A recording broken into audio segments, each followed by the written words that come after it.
বিসমিল্লাহির রহমানির রহিম। প্রিয় দর্শক, আমি পেঁপে গাছ যেটা দেখাচ্ছি আমার নেটের এবং নার্সারি যে সাইডে যে জায়গাটা ছিল পড়ে আসছিল, যে 2 হাত জায়গাটা, এই জায়গাতে কয়েকটা পেঁপে গাছ লাগাই দিয়েছিলাম। তো মাশাআল্লাহ, এই যে গাছটাতে পেঁপে ধরছে কত সুন্দর, দেখুন গাছটাতে কত সুন্দর পেঁপে ধরছে মাশাআল্লাহ, আলহামদুলিল্লাহ।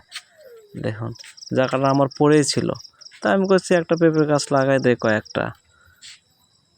যা হয়, এখানে কোনো যত্ন নাই, পানি নাই, সার নাই, লাগাই দিছি ওই মাটিতে যা সার পানি আছে ওটা দিয়ে খাবার খায় ও হচ্ছে, আলহামদুলিল্লাহ। দেখুন আল্লাহ চাইলে কি না করতে পারে। দেখুন পেঁপেগুলো সুন্দর হচ্ছে মাশাআল্লাহ। তো শাহী পেঁপে আসলে যেখানে লাগাবেন সেখানেই হবে, বাড়ির আনাচে কানাচে যেখানে লাগাবেন সেখানেই হবে।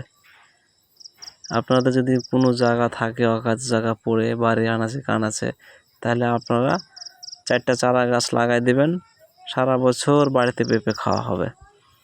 4টা 5টা 10টা 50টা যে যেটা পারেন, সারা বছর বাড়িতে পেঁপে খাওয়া হবে। তো আমাদের পেঁপে চারাও আছে, পেঁপে চারা নিতে চাইলে যোগাযোগ করবেন 01751621424, এই নাম্বারে যোগাযোগ করুন।